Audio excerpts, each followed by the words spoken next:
네, 안녕하세요. 김지연 노무사입니다. 예, 오늘 공부 방법론과 강의를 설명하기 위한 자리를 마련했습니다. 여러분들한테 이렇게 자료가 나갔는데요. 이 특강을 사실은 처음 아니라 작년 거를 보셨던 분들도 있으실 거예요. 내용의 면에서는 큰 얼개는 똑같습니다. 그러나 올해 것도 다시 한번 들어주시는 게 필요할 것 같아요. 왜냐하면 공부 방법론을 설명을 하면서 학원 일정 커리큘럼도 같이 설명을 할 거거든요. 그런데 이제 제가 0순환부터 이제 3순환까지 교재가 이제 바뀌어요. 제가 집필한 이제 사례집이 나올 것이고요. 그리고 노동법 이론집이 나올 겁니다. 이 노동법 필수 이론집을 가지고서 연기 때 이제 수업을 주로 할 것이고요. 쓸데없는 거, 중복되는 거 이런 것들은 다 빼고, 그렇다고 어떤 법리가 빠지는 것이 아니라 필수적인 핵심 법리를 여러분들이 습득하는 데에 목적이 있어요. 따라서 이제 아주 두껍지 않고 적당한 두께를 가지고 최대한 얇게 출간할 예정입니다. 그 자료는 노동법 필수 법리집인데요. 사실은 원래는 통합노동법을 이제 방 박사님 교재로 이제 0순환, 1순환을 이제 교재로 삼고 있는데, 그건 말고 이제 부교재로 사용하고 있지만, 여러분들께서 단권하거나 학습하는데 핵심적인 역할을 할 수 있고 끝까지 3기까지 갈 수 있는 교재로서 제가 만들고 있는 거예요. 그리고 이제 제 수업을 들었던 분들께서는 이제 예상을 하시겠지만, 어떤 식으로든 일단은 연기에는 숙지를 목적으로 합니다. 그리고 1기 때는 바로 사례로 들어갈 거예요. 저희 시험의 특징을 여러분들이 정확하게 알고서 노무사 시험을 준비를 하셔야만 해요. 자, 이 프린트 처음에 이렇게 딱 보면 이렇게 첫 줄에 제가 이걸 적어놨죠. 노무사 수험에 대해 무지할수록 자만하고 장수행이 됩니다. 수험에 대해서 여러분들은 이 시험이 도대체 어떤 시험인지를 잘 아셔야 돼요. 사실 두 가지 포인트가 있는데, 제 소개를 일단 먼저 하고 이 포인트를 제가 짚기로 할게요. 저는 김지연 노무사인데요. 자, 26회 공인노무사를 합격했습니다. 그리고 이제 건국대학교에서 이제 석사를 졸업한 지는 꽤 됐어요. 2000년대에 졸업을 했고요. 석사 논문은 일단은 그 당시에 이제 불법 파견이 항상 이슈였기 때문에 대충 연도가 이제 짐작이 되시죠. 2007년께 썼습니다. 2007년께 썼고요. 그리고 이제 최근에 이제 박사과정을 수료를 했어요. 수료를 했고 이제 논문을 준비 중에 있습니다. 지금 논문을 쓰는 과정은 좀 험난하기는 한데요. 열심히 쓰고 있고요. 그리고 고용노동부에서 포괄임금제 활용사업장 실태조사 보고서를 용역으로 수행해가지고 쓴 바가 있어요. 그래서 사업장 실태조사를 직접 이제 발로 뛰면서 연구 용역서를 보고서를 쓴 바 있고요. 이제 발간 자료로 있는데 이거는 비공개예요. 이거는 고용노동부 비공개 자료로 있고요. 다음에 다수 공기업에서 이제 윤리경영 강의 평가를 한 바가 있어요. 이 경력이 이제 감사원에서 좋게 받아들여져가지고 감사연구원에서 또 연구원 생활을 한 바가 있습니다. 그리고 이제 한국의료발전연구원에서도요, 연구활동을 했었고요. 그 당시에 사실 환노위, 환경노동위원회가 그때 좀 과도기였어서 저는 제 전공 살려서 거기서 일하려고 했지만 문제가 생겨서 재정경제위에서 일단 연구원을 일단은 했었습니다. 자, 그리고 이제 저는 노무사니까 노무법인에서 일하는 게 사실은 당연한데요. 그건 너무 당연해서 사실은 이력에서는 빠졌어요. 어떤 특정 노무법인에서 일했다라는 것은 자랑은 아니니까요. 일단은 저는 골고루 대형, 중형, 소형 이렇게 세 군데에서 다 일을 해봤어요. 그래서 개별 상담을 할 때는 이제 일단 실무적인 부분, 대중소 어디가 좋으냐, 이런 거에 대한 곁다리 논의거리 이런 것들도 언급을 해드릴 수가 있어요. 자, 그리고 이제 가장 최근에 이 학원에서 전임으로 노동법을 여러분들한테 이제 수업을 하기 전에는 특정 정당의 비정규직 상담 창구 노동 총괄을 하고 있었던 노무사입니다. 그래서 일단은 그런 특정 정당에서 일을 했다 보니까 수백 건에 이르는 상담 사례를 제가 이제 자료화해서 가지고 있는 것도 있고요. 그리고 이제 이런 정치적 이슈로 비화시키기를 바라는 분들도 있고, 즉각적인 해결을 원하는 분들이 사건을 많이 갖고 오셔서 초대형, 대형 사건을 다뤄본 경험이 좀 있어요. 그리고 서면을 쓰는 어떤 노동 사건에 있어서는 저는 사실은 단언컨대 예, 접은 적이 없습니다. 접은 적이 없고 그만큼 서면을 쓴다는 것은 여러분들 사안포섭 측면에서 굉장히 도움을 많이 줄 수 있다는 것을 의미한다고 예, 저는 생각합니다. 이 정도로 이제 제 소개를 마칠 거고요. 그리고 아까 말씀드렸던 노무사 시험에 대해 무지할수록 자만하고 장수생이 된다. 우리 노무사 시험은 첫 번째로 가장 그 특징이 일단은 1년에 한 번 보죠. 1년에 한 번 보고요. 쓰기 시험이에요. 쓰기 시험. 그러니까 주관식이란 말이고요. 객관식 시험이 아니에요. 이제 객관식 시험은 감각적으로 오지선다 중에 어떤 항이 가장 확률적으로 높을 것인가를 감각적으로 여러분들이 알 수 있으면 돼요. 정확하게 어떤 것을 외울 필요가 없다는 얘기예요. 그건 여러 번 반복을 통해서 익숙한 지문을 고르면 되는 것이고요. 분명히 이것은 아니다. 그러니까 확률적으로 5개의 학문 중에서 확률적으로 1번이 거의 이건 가능성이 없어. 근데 5번은 거의 확실한 것 같아. 이 정도면 객관식 문제는 푸는데 문제가 없어요. 그러나 주관식은 어떻습니까? 이게? 정확하게 여러분들이 그 용어를 구사를 해줘야 해요. 구사. 그렇기 때문에 암기는 필수입니다. 정확하게 구사를 해야 하는데 어떤 내용을 또 구사를 해야 되나요? 여러분 답안, 그 백지 상태에 있는 답안을 여러분들이 꽉 채워가지고 여러분 교수님한테 이렇게 딱 제가 답을 썼습니다라고 보여드려야 되는데 이러려면 제일 중요한 것은 여러분들이 출제된 문제를 딱 봤을 때 출제자의 의도를 파악해야 돼요. 어떤 쟁점을 냈고 그 쟁점은 이걸 묻는 거구나. 그래, 이거는 그 사건을 묻는 거구나 라고 문제를 읽으면 정답이 떠올라야 돼요. 자, 그렇게 출제자의 의도를 파악하는 것은 결코 쉽지 않습니다. 여러 가지 여러분들의 이제 실행이 필요해요. 그런데 따라서 이 측면에 있어서는 이해가 필요한데 이해를 위해서는 다독이 필요하죠. 여러분들 수험서를 다독해야 돼요. 그리고 문제를 분석한다. 출제자 의도를 파악한다. 그런데 출제자는 이제 출제 교수님이시겠죠. 출제 교수님과 저희하고 우리 수험생들하고 그리고 우리 강사들하고 똑같이 공유하고 있는 유일한 자료가 하나 있어요. 공유하고 있어요. 그러면 그 자료를 어떻게 해야 되나요?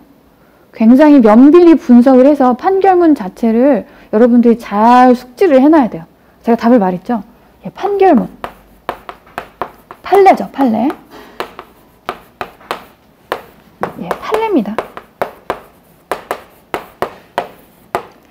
이 판례의 원래 사건 자체가 어떻게 생겼는지를 여러분들이 정확하게 인식해야 돼요. 그런데 우리 시중에 있는 많은 이제 강사들 문제들은 창조되어 있는 문제들이 많아요. 그런데도 불구하고 여러분들은 그 모의고사 자료를 그냥 거의 그대로 외워서 쓰려고 노력을 많이 하죠. 그리고 그런 것들이 어느 정도 효과는 있습니다. 판례와 많이 떨어져 있는 것들이 아니니까요. 하지만 그 판례가 그대로 출제되었다고는 보기가 어려워요. 그런데 교수님과 출제 교수님과 우리가 공유하고 있는 그 자료가 이 자료는 이렇게 생겼어. 여기에서 변형을 시켜서 교수님이 출제하는 경우가 있는데 그렇다면 그 판결문은 이렇게 생겼는데 교수님이 이것과 이 사건과 이 사건을 합쳐가지고 유추해서 이런 식으로 풀어봐라. 네가 이 판례를 잘 이해하고 있느냐? 이 행간에서 출제하셨구나 라고 의도를 여러분들이 정확하게 아셔야 돼요. 그래서 저는 이 판례를 사례화한 사례집을 내는 거고요. 창조된 문제를 내지 않을 거예요. 그렇게 창작한 문제는 2, 3순환 모의고사에서나 간간히 등장을 할 것이고요. 웬만하면 판례를 그대로 여러분들이 숙지할 수 있는 형태로 학습을 시키는 게 제 목표입니다. 자, 이렇게 암기와 이해. 사실은 문제를 받으면 첫 번째로 들어가야 되는 게 이해, 문제 분석이에요. 문제 분석을 하려면 이 활동들이 이루어져야 하는 것이고요. 그 다음에는 문제가 이걸 원하는구나. 그럼 답안지에 써야지. 그거는 암기를 통해서 이루어지는 거예요. 두 가지 실행을 통해서 이루어지는 겁니다. 그러니까 어떤 수험생들은 이런 걸 물어봐요. 그러니까 최소한 제가 암기가 잘 안 돼서 최대한 이해해서 들어가고 싶습니다. 그러면 주관식 시험은 그렇게 해서 공부해서는 어떻게 뭐랄까 다른 수험생들하고는 조금 좀 우월해지기는 힘들다고 보여져요. 제가 볼 때는. 왜냐하면 노무사 시험은 특히나 노동법은 사실은 다른 헌법, 민법, 형법 같은 3법에 비해서요. 조문 수도 적고요. 물론 자법은 되게 많아요. 기타 법은 굉장히 많은데 다 실무적인 거고 노무사는 실무에 들어가서 공부해야 될 게 많아요. 그런데 이제 기본적인 노동법은 조문 자체가 많지 않아요. 많지 않고 민법은 1000조가 넘잖아요. 그런데 노동부 근로기준법, 노동조합 및 노동관계 조정법 같은 경우에는 90조가 다예요. 90조. 두 개 합쳐봐야 200조가 넘지를 않아요. 거의 200개 조밖에 되지를 않죠. 그러면 그 정도는 조문의 위치나 그 내용 같은 거는 그냥 암기를 하시는 게 맞아요. 암기를 하시는 게 맞고 그렇다고 지금부터 노동법 법전을 외우겠다. 그러란 얘기는 아니에요. 자연스럽게 여러분 머릿속에 이게 숙지가 되는 측면이 있습니다.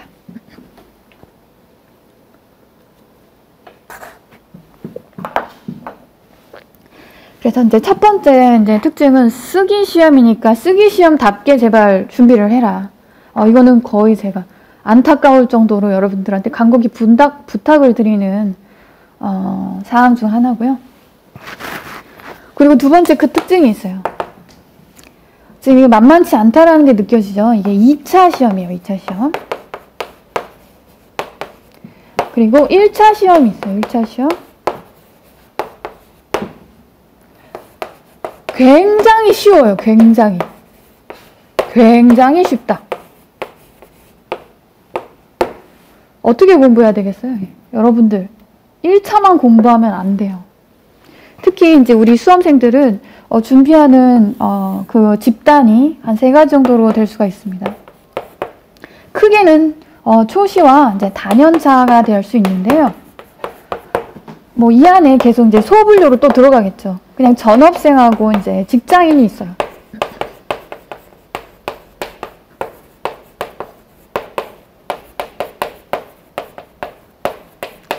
전업은 하루 13시간 정도를 공부한다고 보시면 되고요. 13시간 이상이에요.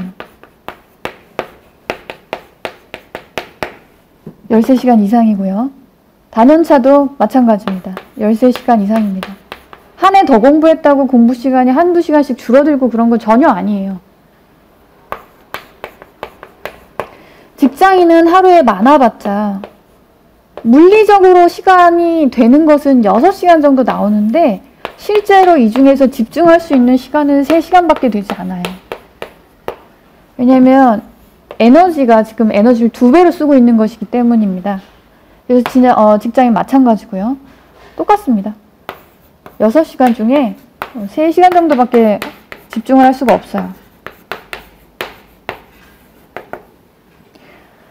그래서 직장인 같은 경우에는 전업으로 가라라고 저는 추천해주지 않아요. 추천해주지 않고요.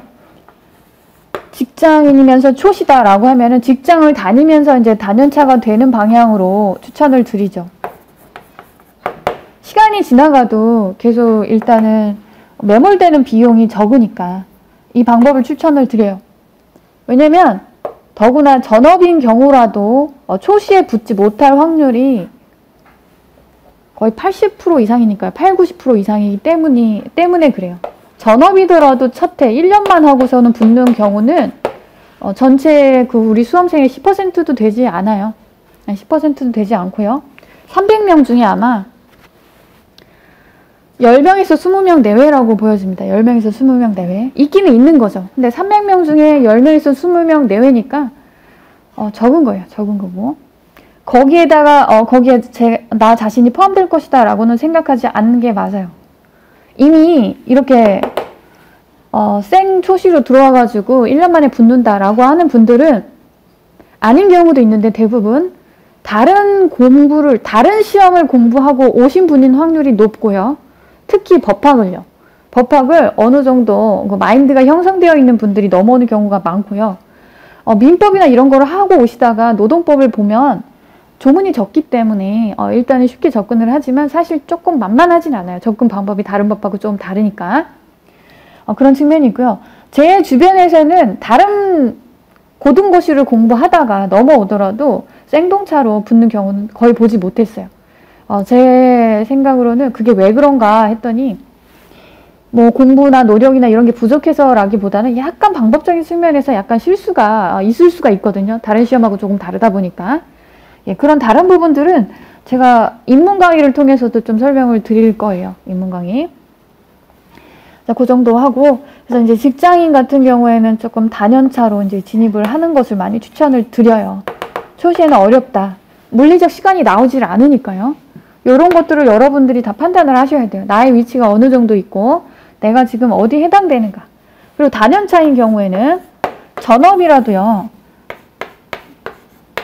한 해만 더 하면 붙을 것 같지만 그렇지 않은 경우도 허다해요. 한 해에 300명 정도가 합격을 하는데 지금 3,400명이 응시를 하죠. 3,000명이 떨어지는 거예요. 그런데 거기에서 신규 진입자는 적어요. 많지 않아요. 많아봐야 500명에서 1,000명 사이고요. 제 생각에는 1,000명도 되지 않습니다. 7,800명 정도가 최대이지 않나. 그럼 나머지 2,000명 이상은 어디에 있나요? 네, 나머지 2,000명 이상은 다 제시 이상입니다. 제시 이상. 단연차 이상은 제시 이상이고요. 그러니까 2,000명이 넘는 사람들이 이제 제시를 한다. 근데 그 점을 간과해서 그런지 몰라도 그것 때문에 언제나 단연차는 자신이 잘한다고 생각을 해요. 이제 그거에 대해서는 이제 관련 그래프를 제가 또 그려드릴 건데. 자, 요 정도 보시면 1페이지 맨 밑에 보시면 이렇게 돼 있죠. 잠깐 입문자의 마인드 세팅 해가지고 더닝크루거 효과를 경계해라. 네, 지금 말씀드릴 게 그거예요. 단연차가 왜 자꾸 빨리빨리 붙지 못하고 계속 단연차가 될까? 단연차의 딜레마, 어떤 단연차의 함정 같은 것이 존재하는데요.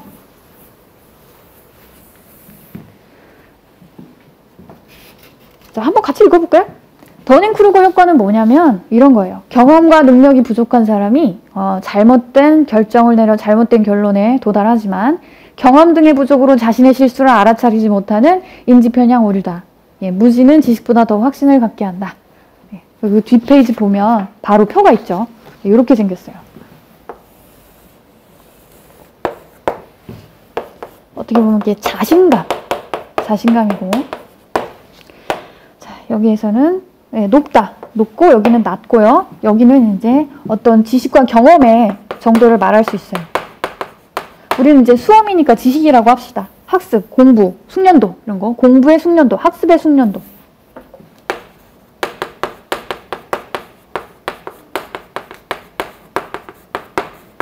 학습의 숙련도 정도 될 거고요. 여기 끝에 부분, 여기가 높겠죠. 그러니까 전문가예요. 엑스퍼트. 여기는 낮고요. 아는 게 없어요. 학습 숙련도 아는 게 없어요. 초시겠죠. 그리고 자신감, 초시. 표가 어떻게 돼야 될 것 같아요? 표가 아는 게 많아질수록 자신감이 올라가는 정비례형으로 이렇게 우상향해야 할 텐데 그렇지가 않아요. 그렇지가 않고 더닝크루거 효과는 사실 빵에서 시작하는데도 불구하고 자신감이 아무것도 모르니까 막 이렇게 가다가 갑자기 이렇게 알면 할수록 점점 상승하는 이런 형태를 보여요. 우리 초시가 사실은 여기에 있다고 볼 수 있어요. 특히나 초시인데 전년도 모의고사를 내가 어느 정도 외우고 들어왔어. 그럼 답은 잘 쓸 거예요. 그리고 이제 문제를 변형시키지 않고 거의 중복돼서 출제하는 강사들도 많거든요. 그런 경우에 있어서는 아마 더 심하겠죠. 그 문제가 또 나왔어. 이거 봤던 거야 하면서 잘 쓰겠죠. 그런데 그 문제는 똑같이 나올 가능성이 좀 적어요. 운이 좋으면은 뭐 법리는 다 똑같기 때문에 법리 정도는 비슷하게 쓸 수가 있겠지만 출제자의 의도에 맞지 않는 경우도 간혹 있을 수 있고요. 그러나 어느 정도 한 60%는 답을 쓸 확률이 있어요. 창조된 모의고사를 풀더라도. 뭐 그거는 왜 우리 시험이 왜 그런지를 또 잠깐 설명하면 우리가 이제 노동법 1교시, 2교시 해서 노동법은 총 2교시를 통해서 시험을 보는데 75점짜리 75점짜리를 봅니다. 그래서 중간에 한 20-30분을 쉬어요. 그래서 75분 이렇게 작성하게끔 해서 150점짜리로 씁니다. 노동법은.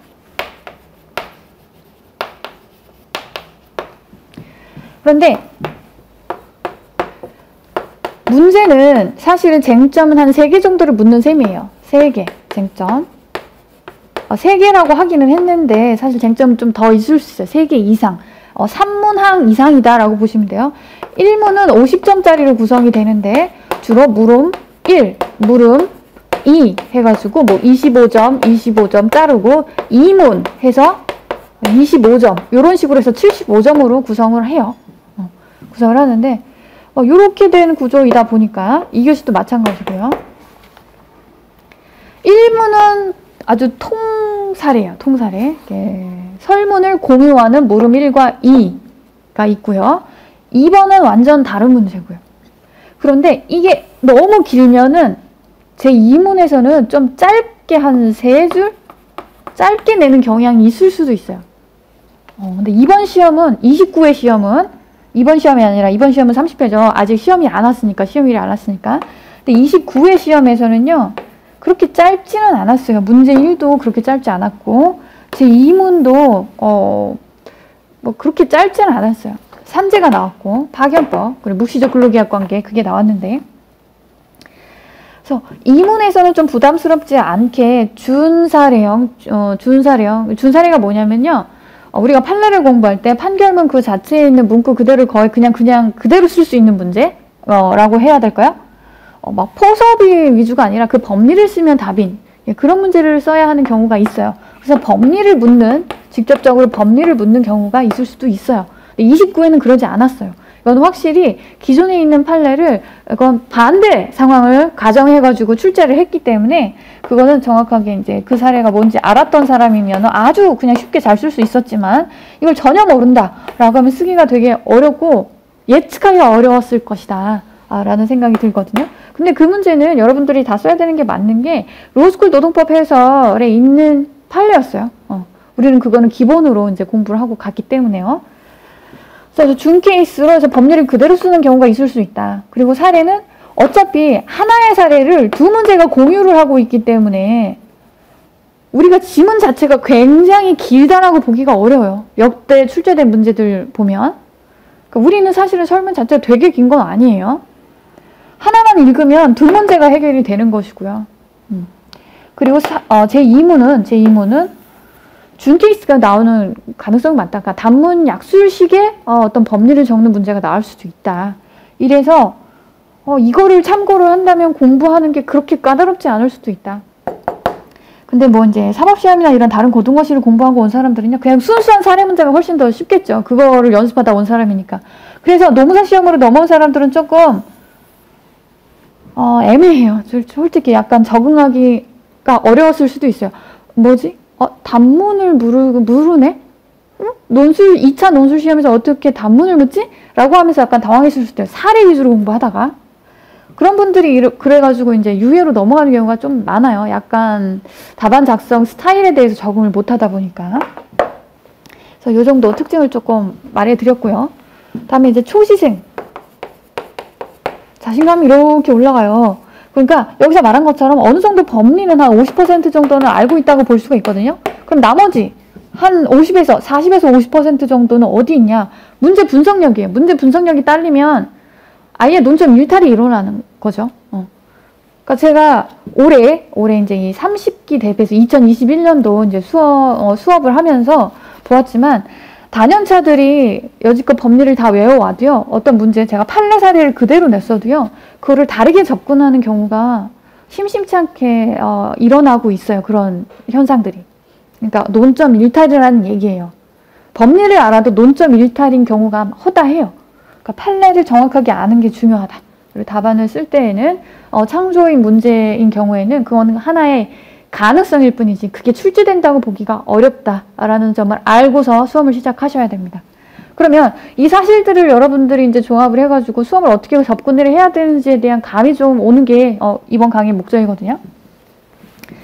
이제 이거 더닝크루거 효과 일단 보면 초시들은 그러니까 50% 60% 정도 법리를 알다 보니까 자신이 완전히 다 알았어. 나 수석할 것 같아 이렇게 생각하는 경우가 있어요. 근데 시간이 지날수록 0, 1, 2, 3 0기 1기 지나고 전년도 모의고사 9에서 보라고 해가지고 다 봤는데 법리는 다 알 것 같아.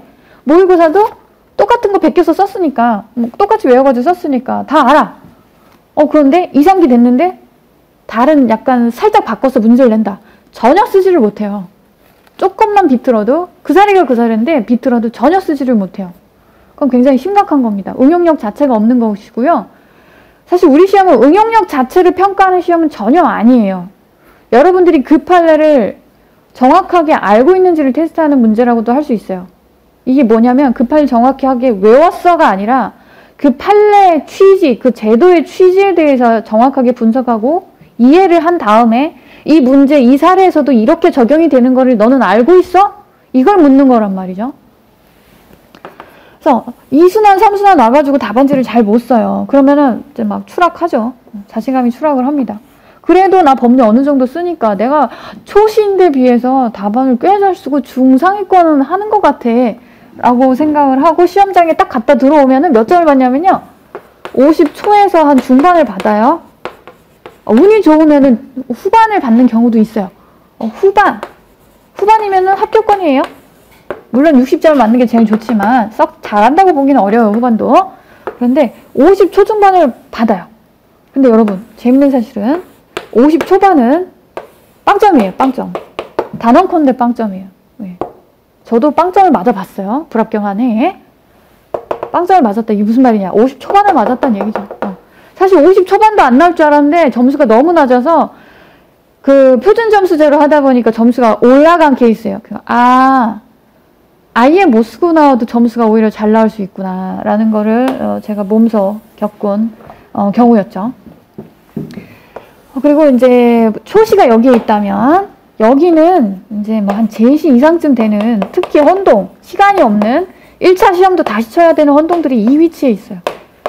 자신감이 바닥을 치고 있죠. 여기가 절망의 계곡입니다. 절망의 계곡에서 우울해서 이제 축 처져 있네요. 고개를 들지 못하고 우울해서 축 처져 있네요. 예, 눈물도 이제 좀 흘리고 많이 힘들어요. 제시 혼동. 제시는 이런 제시 있죠. 거의 초시와 같은 제시다라고 이제 스스로 부르시는 분들이 있어요. 저는 차라리 그냥 완전한 제시였으면 좋겠어요. 초시 같은 제시 말고, 그러니까 1차만 준비를 하신 건데, 거의 초시 같은 거예요, 사실. 예, 본인 스스로도 아시다시피 초시인 거예요. 그러면은, 이 감정의 그 고리라는 게 이제 감정이 어떻게 변화될지 예측을 못하는 상태다. 거의 초시 같다. 근데 저는 아는 게 필요하다는 입장이거든요. 이 절망의 계곡에 있는 분들이 혼동 이상인 분들이 많습니다. 또 떨어지면 어떡하지에 대한 두려움. 그리고 공부는 했는데, 공부를 했는데 계속 떨어지는 거 왜 그럴까? 약간 방법이 잘못된 거겠죠. 이럴 때는 자기 공부 방법을 다 뜯어 고쳐야 되는 것일 거고요. 혼동 이상부터는 이렇고요. 그래도 슬슬 자신감이 올라온다. 이게 올라간다. 여기에 있는 사람들이 깨달음, 뭔가 깨달았기 때문에 올라가겠죠. 전혀 그 계기가 무엇인지를 깨닫지 못하는 사람들이 이 상승곡선에 올라타지를 못해요. 지금 신나가지고 올라타서 이제 신나게 쭉 올라가고 있잖아요. 깨달으면 올라갈 수 있어요. 쭉. 자, 여기가 그래서 깨달음의 비탈길. 깨달음의 비탈길. 여기는 전문가. 예, 여기는 저죠. 전데 저도 초심만큼 자신감 있진 않아요. 예. 기분 나쁠 수도 있는데 여기 있는 헌동들한테 물어보세요. 만나가지고 얘기를 한번 해보세요. 초시들은 그래요. 어떻게 이 공부를 3년이나 하고 있지? 속으로 무시하고 있을지도 몰라요. 근데 남일 아니에요. 정말 남일은 아니고요. 그렇게 함부로 생각할 부분도 아닌 것 같고요. 여러분들 스스로 자각을 좀 하셔야 돼요. 1년에 한 번뿐인 시험이기 때문에 더구나 본인 스스로 경제적으로 자립해가지고 지금 수험 비용을 감당하고 있는 분이 아니라면 굉장히 정신을 차려야 됩니다. 지금 또 코로나 때문에 굉장히 힘들기 때문이죠. 자, 그래서 2페이지 보시면 여기 단연차에 대한 얘기가 있죠. 자, 이렇게 까만 스마일한 얼굴인데 악마의 얼굴이야, 악마의 얼굴. 자, 단연차인가요? 여러분 지금 보고 계신 분은 단연차입니까? 매년 모의고사가 아마 상위권이었을 거예요. 제시, 특히 이제 초시와 같은 제시이신 분들의 상위권이었을 거예요. 그런데도 논점 일탈이 일어날 수가 있어요. 솔직히 여러 해에 걸쳐가지고 공부를 했어도 전 과목이 기본 수험서 9회독을 넘지 않는 제시 이상인 분들이 아주 많아요. 수천 명이 그렇게 공부를 하고 있어요. 그러면 그 수천 명 중에서 변별력을 가지고 자기가 300등 안에 들어가려면 언제나 잘하는 것 같지만 자기가 무엇이 잘못됐는지를 인지를 해야 돼요. 근데 그게 뭐가 잘못됐냐면 학습의 속도가 잘못됐다는 거예요. 여러분들이 잘하냐 못하냐 그것을 척도로 삼으면 안 되고요. 여러분의 학습의 속도가 얼마나 빠르냐 거기에 초점을 맞추셔야 돼요. 제시 이상이신 분들은 여러분들 학습의 속도가 1기가 평일반 주말반 1기가 끝났을 때 시점이 이제 3월이에요. 3월이고요. 제시인 분들은 이제 혼동처럼 1차를 보지를 않기 때문에 그때 약간 여유가 있다고 착각을 합니다. 그러나 여유가 없어요. 그때까지는 사실은 거의 암기가 다 끝나야 되고요. 사례집도 숙제가 다 끝난 상태여야 돼요. 이제 사례 공부는 이제 2기 들어가서 해야지 라고 생각하는 경우가 많은데 아주 큰 착각입니다. 합격생들의 상태가 어떤 상태인지 여러분들이 미루어 짐작할 수 있는 거나 합격 수기가 있는데 사실 제가 학교를 해서 만난 합격생들이 전부 다 합격 수기를 쓰는 게 아니잖아요. 저 때는 이제 250명이었는데 이 250명 중에 합격 수기를 한 해에 올리는 사람 숫자는 30명, 많으면 40명 정도예요. 250명이 다 합격 수기를 쓰는 것이 아니에요. 그 중에서도 이제 나는 이 정도면은 괜찮은 것 같아 하고 이제 쓰시는 분들도 있고 난 너무 어려운 상태에서 공부를 했어 라고 해서 도움을 주기 위해서 수기를 쓰시는 분들도 있고요. 그래서 일반적으로 제가 이제 이 250명, 제 측근으로 이루어진 이제 노무사 집단의 숫자가 한 40, 50명 정도 돼요. 이제 이 친구들하고 얘기를 다 이제 해봤으니까, 얘기를 해보면 다 그렇습니다. 합격 수기도 다 읽어봤고, 그러면 한 표본이 한 100명 정도 되는 거죠. 얘기를 들어보면은, 적어도 인사관리 같은 과목은 어떠냐? 그냥 책이 머릿속에 그냥 들어가 있어요. 여러분들은 이제 상상하기 힘들 수도 있는데 단연차인데도 저는 그런 상태에 있지 못한 사람을 굉장히 많이 봤어요. 합격을 하려면 책 한 권이 그냥 머릿속에 들어가 있어야 돼요. 심지어 합격을 하고 전혀 책을 보지 않아도 3년 동안 그걸 잊어버리지 않고 말로 읊을 수가 있을 정도로 합격생들은 그게 숙지가 지금 다 돼 있는 상태예요. 전 3년 이제 넘었잖아요. 3년까지도 툭 치면은 책을 본 적이 없는데도 다 튀어나올 정도였어요. 지금도 다른 과목 뭐 행정쟁송 얘기할 때 막 다 튀어나오고 그러거든요. 그러니까 합격생이 되려면 그 정도가 되어야 한다. 다독은 기본이고 쓰기 연습도 많이 해야 되겠죠. 이제 망각을 이제 방지하는 학습 방법을 통해서 그렇게 하면 되는 겁니다. 자, 그리고 이제 합격 수기 방법은 왜 이제 따라하기 힘들까? 합격 수기 얘기를 했는데 합격 수기 이제 출력만 해놓고 그대로만 따라 하시면 되는데 이것도 이제 하기 싫다고 안 하시는 분들이 있어요. 두 가지예요. 하나는 공부하기 싫은 거고요. 하나는 그냥 이래서 효과 있을까? 이제 계속 의심만 하는 거예요. 그러니까 효과를 직접 느껴보질 못했거나 효과가 굉장히 미미하다고 조금 해보고 근데 공부의 효과는 쉽게 나타나질 않아요. 그래서 이제 다른 시험에서 공부를 해와가지고 어느 정도의 이제 좌절과 성공의 경험이 있는 분들이 여느 시험이건 간에 적응력이 높은 겁니다. 그런데 시험을 거의 겪어보지 않은 경우에는 굉장히 긴장하시고 사전 준비를 좀 많이 하셔야 돼요. 전혀 알 수가 없기 때문에, 잘 모르시기 때문에. 그래서 합격 수기를 딱 보면 이렇게 해서 나는 아닌 것 같아, 나랑 안 맞는 것 같아 라고 이제 배제를 시켜버리는데 그러면 안 되고요. 한 달은 그 계획대로 한번 해보셔야 돼요. 그리고 그 계획대로 A부터 Z까지 한번 첫 장부터 끝장까지 한번 해보셔야 돼요. 그렇게 하지 않고 앞에서 하다가 그냥 그만두고 버리고 그냥 그런 경우가 많아요. 네, 한번 다 해보셔야 된다. 자, 2차적 동기부여는 그 열정을 지탱할 공부 방법의 당위성인데요. 여러분들이 사실 합격하고 싶으시면 노무사가 되고 싶으셔야 돼요. 근데 처음에 저는 노무사 시험으로 넘어왔을 때는 되고 싶다는 생각 자체가 많진 않았던 것 같아요. 시간이 지나면 붙는 줄 알았어요. 솔직히 붙는 줄 알았는데 이 세상에 존재하는 모든 시험은 다 어려워요. 여러분들이 이렇게 가만히 팔짱 끼고 이렇게 서 있는데 와서 엎드려 절하면서 합격시켜 줄게요 하는 시험은 이 세상 그 어디에도 없어요. 예, 어디에도 없어요. 뭐 공인중개사 시험도 안 돼요. 여러분 그렇게 해서 안 돼요. 이 세상에서는 예, 쉬운 시험이 없어요. 여러분들이 엎드려 절하면서 제발 합격시켜 주세요라고 시험한테 빌어도 모자랄 판이에요. 그 어떤 시험은 다, 어떤 시험이든 다 어렵습니다. 굉장히 어렵습니다. 자, 이렇게 생각하셔야 등줄기에 식은땀이 날 정도로 긴장을 하면서 지금 내가 보내고 있는 1분 1초, 1시간, 그리고 오늘이라는 시간, 그리고 내일, 이렇게 이틀, 3일, 일주일, 한 달 이렇게 보내는 시간에 귀중함을 잘 아셔야 돼요. 그래서 2차적 동기부여는 열정을 지탱할 수 있는 공부 방법의 당위성. 예, 여러분 노무사가 굉장히 되고 싶으셔야 돼요. 그게 근데 난 노무사에 대해서 잘 몰라요. 근데 이게 제일 괜찮은 것 같아서 왔어요. 라고 하시면 합격을 하겠다고 생각하시면 돼요. 합격을 하면 합격하기 그 이전 상과 180도 달라지는 것은 제가 보장을 합니다. 일단 여러분들 호칭이 달라지겠죠. 일단 여러분들 직업으로 불리게 되고요. 일단은 사회적으로 여러분들이 내가 중요한 사람이구나라는 것을 많이 여러 곳에서 느끼는 경험을 하실 수가 있어요. 그리고 여러분들은 예, 엑스퍼트잖아요. 엑스퍼트 합격을 하게 되시면은 누가 뭐래도 여러분들은 노동법 전문가가 되는 거예요.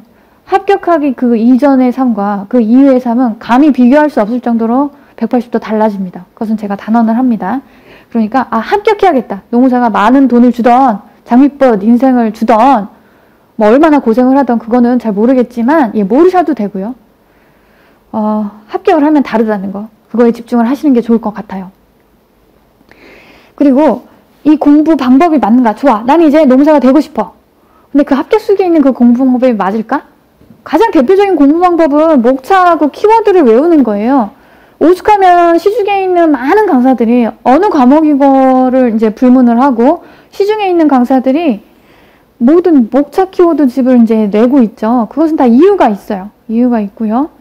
그러나 그것이 이제 효과를 거두냐 못 거두냐의 문제는 있을지언정 목차 키워드 집을 내는 것은 다 당위가 있습니다.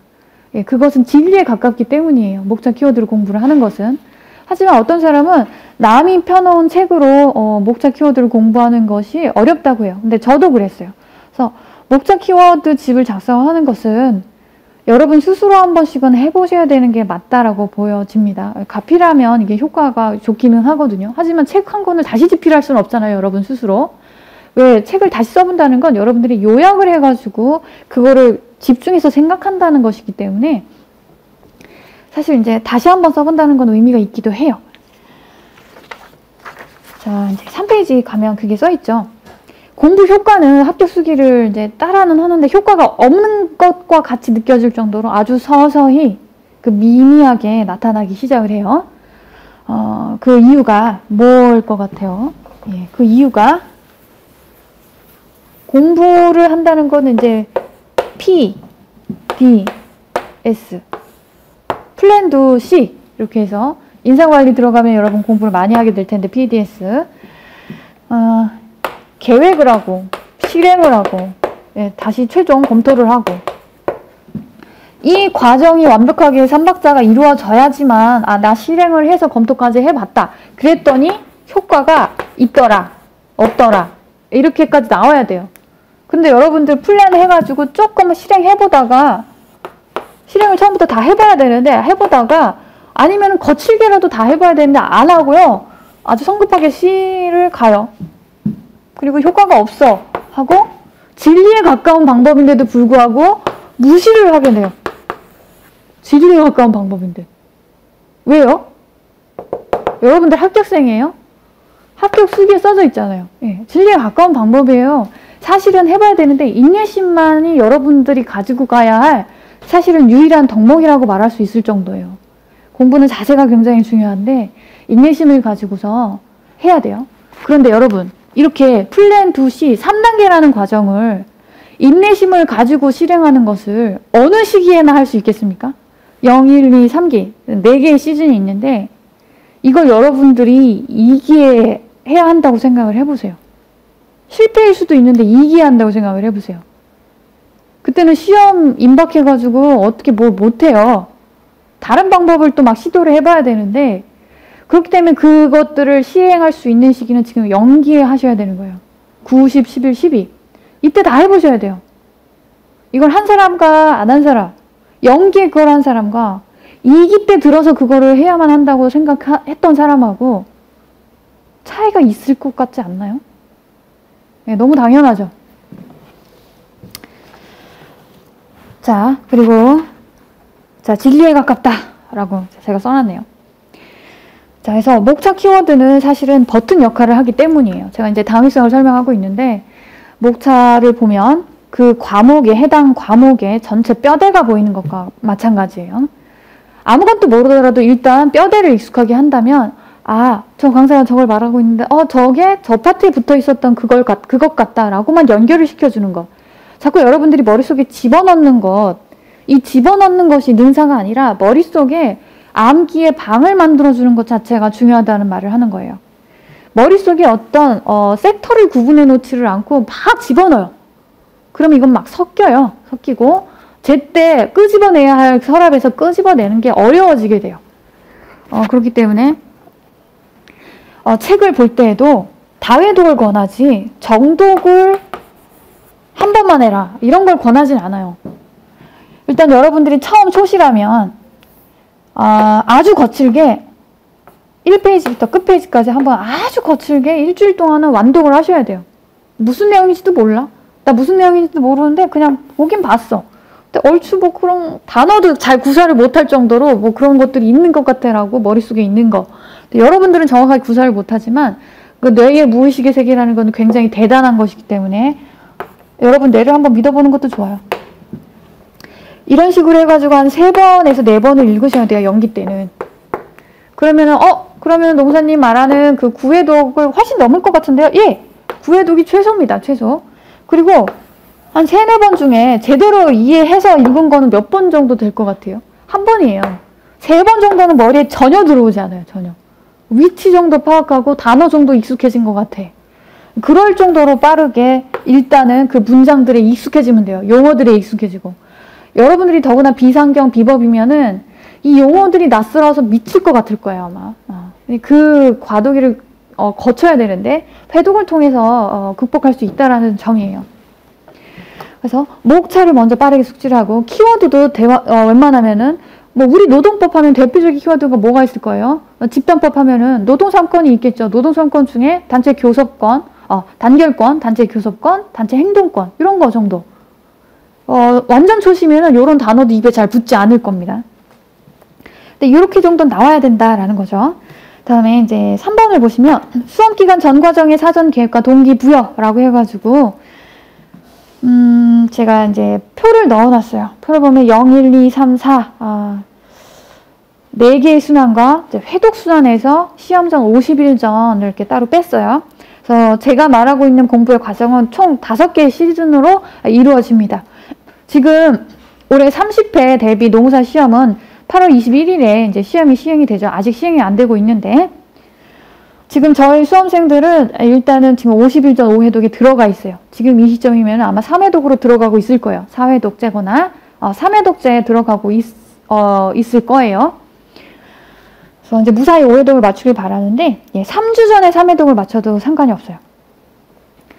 자, 이렇게 해서 이제 훈련을 시켰고 다음에 이제 0, 1, 2, 3에서 연기를 보시면 총 4개월이죠. 점점 개월수가 줄어드는 거 보이시죠? 1순환은 3개월, 2순환은 4, 5월. 근데 완전 초시.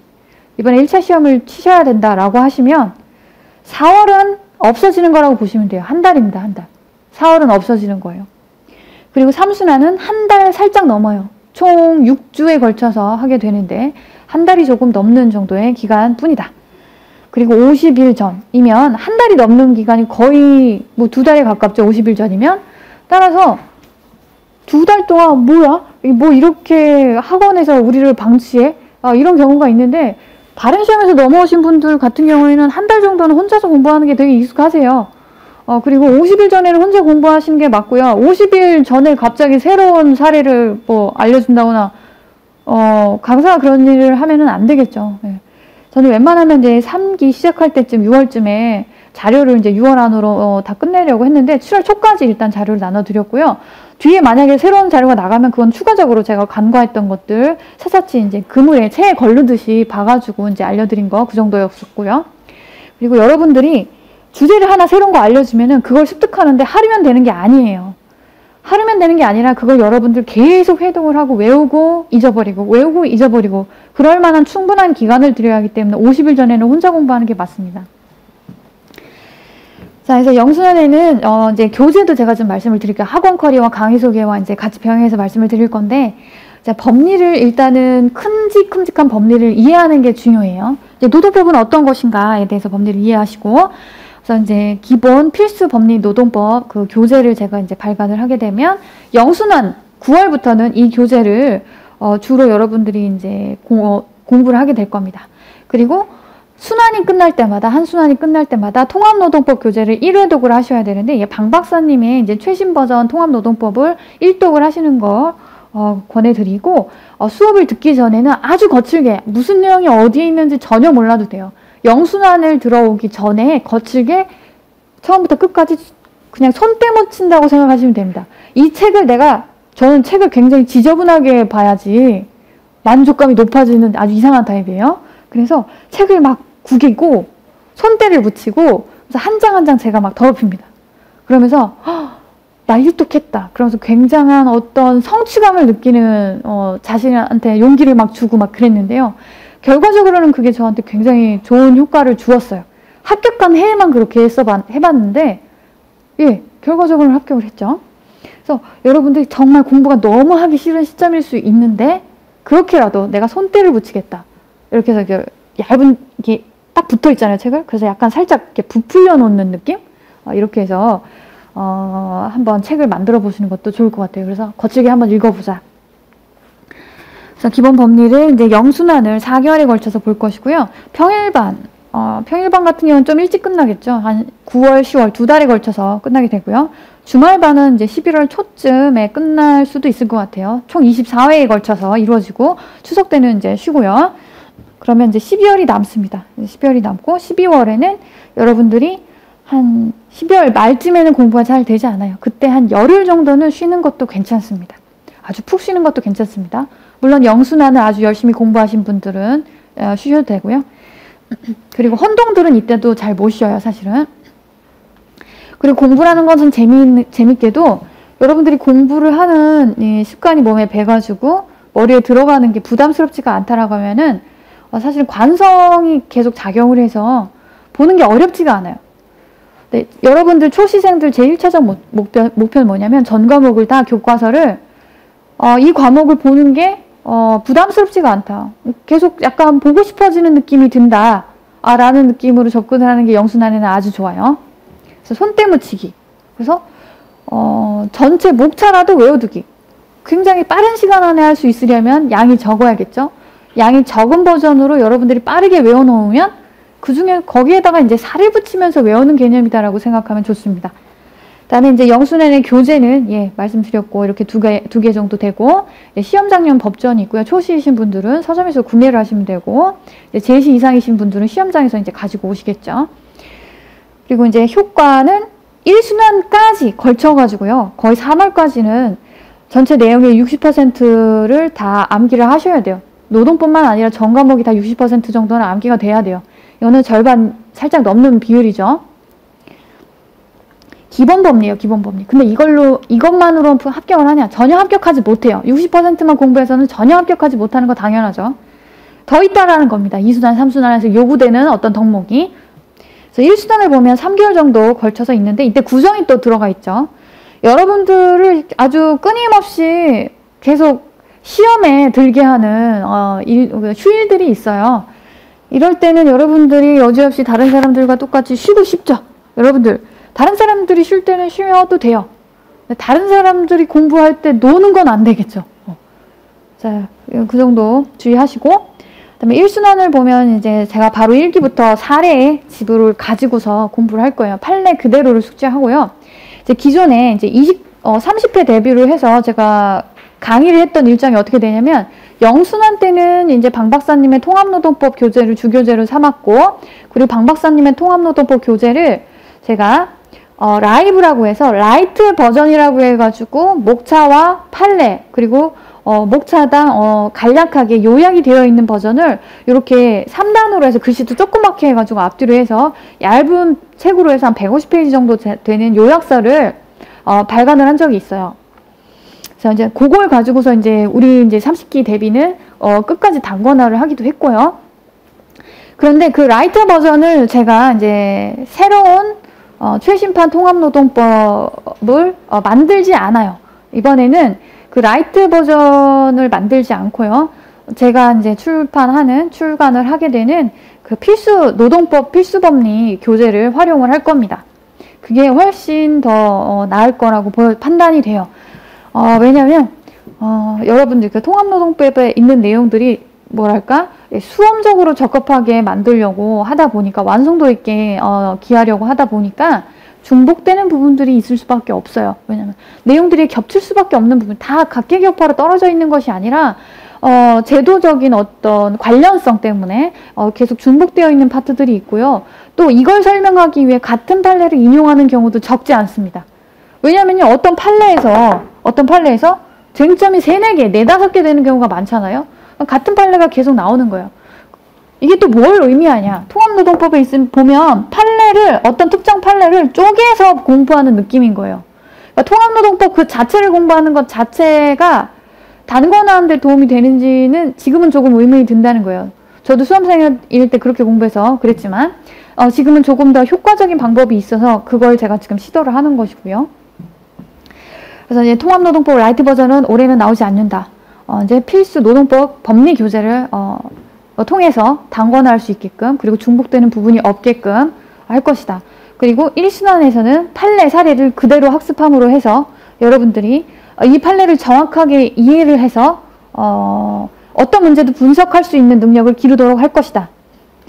제가 실제로 올해 지금 30회 대비 2021년 대비 우리 수험생들한테는 2순환, 3순환에 걸쳐가지고 사례집을 판례 그대로로 냈어요. 네, 일단은 그렇게 학습을 했던 게 여러분들 답안지 퀄리티가 굉장히 높다는 걸 많이 느꼈고요. 제가 채점을 3년, 4년째 한 것인데 올해 채점할 때 굉장히 달랐습니다. 그 답안지 쓰는 수준 자체가 평균 이상이었어요. 그러니까 작년에는 제가 방 박사님 수업에서 이제 채점만 했었는데 그때하고는 저는 단언컨대 느낌이 다릅니다. 느낌이 달랐어요. 평균 이상이었어요. 판례를 정확하게 공부를 하고 이해하고 있다. 법리를 이해하고 있다라는 느낌을 많이 들었고요. 사안포 수업에 있어서도 거칠 것이 없었다. 굉장히 뭐랄까 유연하면서도 사안포 수업을 굉장히 이건 나보다 훌륭한데? 라고 생각하는 문장도 종종 있었어요. 그래서 효과가 있었다라는 점. 그래서 그렇게 접근을 할 겁니다. 1순환에서도. 그런데 1순환에서는 작년에는 그러니까 30회 대비해서는 170선을 했었어요. 방 박사님의 판례, 원포인트 판례 170선을 가지고 했었는데 이 170선은 어떻게 구성되어 있냐면 사실관계를 이제 간략하게 요약을 해놓고 그 다음에 이 판례 요지를 또 이렇게 언급해서 쟁점이 무엇인지 2-3개 정도를 언급을 하고 그리고 이 판결문에서 이 사례를 어떻게 해결했는지를 고딕체로 해가지고 판결문의 일부가 요약 기재되어 있는 형태로 되어 있었어요.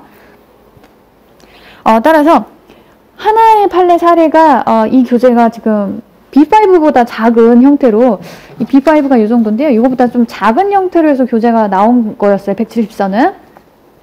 그러면 많아봐야 거의 한 페이지에 거의 한 2페이지에서 뭐 3페이지, 4페이지 정도 됐었고요. 그러니까 사실 되게 축약 기재되어 있는 경향이 컸던 그런 부분입니다. 그런데 여러분, 그것만으로도 사실은 학습 효과가 아주 컸어요. 그런데 그걸로는 사실은 사례를 풀기가 어려워요. 그걸 여러분들이 숙지를 했어도 실제로 요거를 사례로 접해서 사안포섭하는 것까지 여러분들이 적어본 적이 없다 보니까 표면적으로 여러분들이 훑는 경향이 많았어요. 심층적으로 여러분들이 쓰기 훈련이 안 돼 있다. 여러분, 우리 농사 시험의 큰 특징 2가지를 기억하라고 했습니다. 첫 번째는 쓰기 시험이니까 반드시 여러분들이 사례형으로 답안지를 외워서 써보는 걸 해보셔야 돼요. 판례를 정확하게 그 판례가 무엇인지 사실관계를 파악해서 공부를 하시는 게 필요해요. 1순환에 끝낼 거예요. 그런데 우리 30회는 제가 그 사례집을 2순환, 3순환에 만들면서 수업을 진행하기 때문에 2순환에 이르러서야 그것을 보기 시작했어요. 네, 이번 기수는 31기가 되겠죠. 2022년 대비 이제 우리 수험생들은 1순환부터 그 사례집을 볼 수 있어요. 그리고 1순환에 이걸 다 끝낼 수가 있지는 않아요. 여러분들이 실력이 그 정도까지 되지는 않아요. 1순환에. 네, 2순환으로 넘어가는 찰나에 어느 정도 되어 있기를 바라면서 2순환에 좀 완성을 기해야 할 필요가 있고요. 모의고사는 제가 다 새로 냅니다. 전년도 모의고사에서 내지 않아요. 전년도 올해 냈던 모의고사는 당연히 이 사례집에 있는 거를 복수시험 형태로 해가지고 그대로 외워서 쓰면 제가 채점하는 형태였어요. 거의 그대로 냈어요. 그런데 올해는 올해 나왔던 사례집이 사례집으로 출간이 되고요. 2022년 대비 수험생들은 이제 새로운 모의고사로 2, 3순환을 접하게 될 겁니다. 이렇게 해서 이제 2순환 들어가면 이제 75점짜리를 시험을 보고요. 3순환은 150점으로 거의 2배가 되죠, 쓰는 양이. 이게 무슨 의미인가? 2순환에 들어서면 4월이 날아간다고 했어요, 초시이신 분들한테는. 뭐 1차 얘기도 이 얘기가 끝나고 제가 이제 곁들여서 할게요. 물론 한 달만 가지고 1차가 되진 않아요. 생동이신 분들은 최소 6개월 이상이 소요가 되세요. 6개월보다 더 긴 시간이 필요할 수도 있고요. 비법, 비상경인 경우에는 더 많은 시간이 필요합니다. 그런데 그래도 법학을 좀 내가 봤다. 그리고 내가 경제와 경영학 과목을 봤다. 라고 하시는 분들은 최소 6개월 정도 시간을 투자하시는 것이 필요합니다. 이게 무슨 말이냐. 그런데 제가 그랬죠. 두 번째 우리 시험의 특징. 1차 시험이 굉장히 쉽다. 1차 시험만 가지고 6개월을 보내면 전혀 안 돼요. 2차에 굉장히 공을 많이 들이셔야 돼요. 특히 직장인 같은 경우에는 1차만 보고 내년에 2차 공부 좀 제대로 해서 시험 봐야지 절대로 안 돼요. 1차만 보면은 왜? 직장인들은 이제 수험 시간이 한 3분의 1 정도밖에 되지 않잖아요. 3분의 1이 뭡니까? 가용 시간이 거의 집중할 수 있는 시간 3시간밖에 되지를 않기 때문에 직장인분들은 사실은 전략을 내가 1차만 공부해서 2년을 다시 이렇게 해야겠다 이게 아니라 1, 2차 병행 전략으로 가셔야 돼요. 올해 1차를 떨어지더라도요. 1, 2차 병행 전략으로 반드시 가시고요. 둘 똑같이. 그리고 노동법은 2차를 신경을 굉장히 많이 쓰셔야 돼요. 노동법은 2차를 신경을 많이 쓰다 보면 1차 노동법은 너무 쉽게 접근할 수가 있어요. 1차에서 안 보던 판례를 보려고 하면 굉장히 힘들어지거든요. 물론 1차 시험은 조문이나 그런 거 위주지만 어렵게 내는 추세에 있어서는 판례 법리를 아는 것이 되게 중요해요. 여러 가지 판례를. 그러니까 2차 위주로 공부할 수밖에 없는 거죠. 그러니까 직장인이면서 초시이신 분들은 1, 2차를 비중을 갖게 해가지고 공격적으로 공부를 하시는 게 필요합니다. 그리고 1차만 합격하고 내년 2차를 봐야지라는 전략은 별로 바람직해 보이지는 않아요. 그리고 이제 직장인이신 분들은 내가 내년에는 전업으로 해야지 이런 생각도 저는 권하진 않습니다. 그리고 이제 전업이신 분들은 일단은 시간적 여유가 있다 보니까 직장인 분들은 특이하기 때문에 이 부분들은 제가 특별하게 언급을 했어요. 그리고 이제 3순환 보시면 이제 2순환 방금 봤죠? 4월이 날아간다고. 헌동이신 분들은 4월이 거의 날아가요. 헌동이신 분들.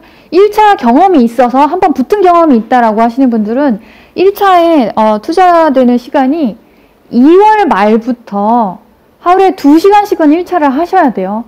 헌동 이상이신 분들이더라도 2월 말부터는 무조건 민법부터 잡고 하루에 2시간은 정기적으로 투자를 해서 공부를 하시고 민법이 한 4월까지 3월 말까지 내가 다 봤다, 풀고 정확하게 이해하고 공부하는 게 다 끝났다 라고 하시면 그 다음으로는 나는 법대생이어서 경영학 과목을 모른다 라고 하면 경영학 과목으로 넘어가셔야 돼요. 경영학이 제 생각엔 만만하지는 않아요. 다른 거다 보니까 저는 법대생이었기 때문에.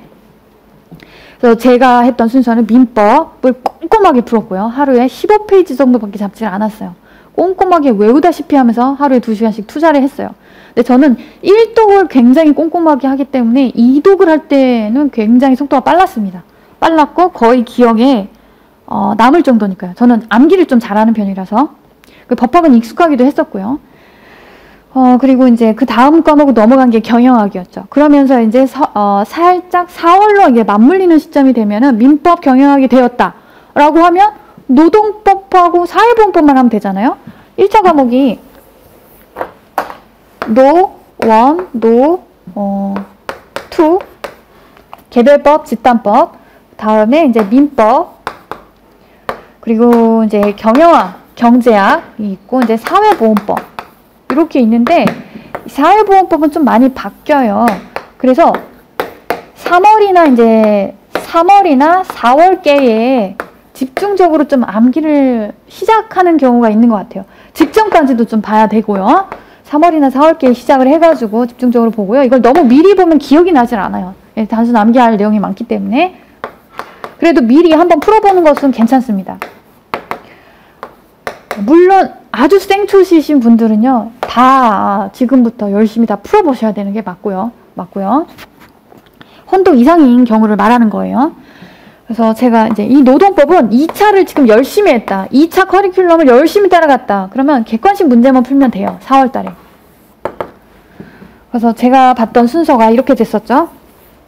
민법, 경영학, 그 다음으로 이제 노동법을 풀어요. 1, 2, 그리고 사보. 저는 4번은 그냥 꽈랑 면하자 이런 전략으로 갔던 거고요. 노원 노트는 객관식으로만 풀었어요. 저는 다 객관식 문제로만 풀었습니다. 생초식이고 비법이면은 다 강의를 기본 이론도 좀 들으시는 게 필요해 보여요.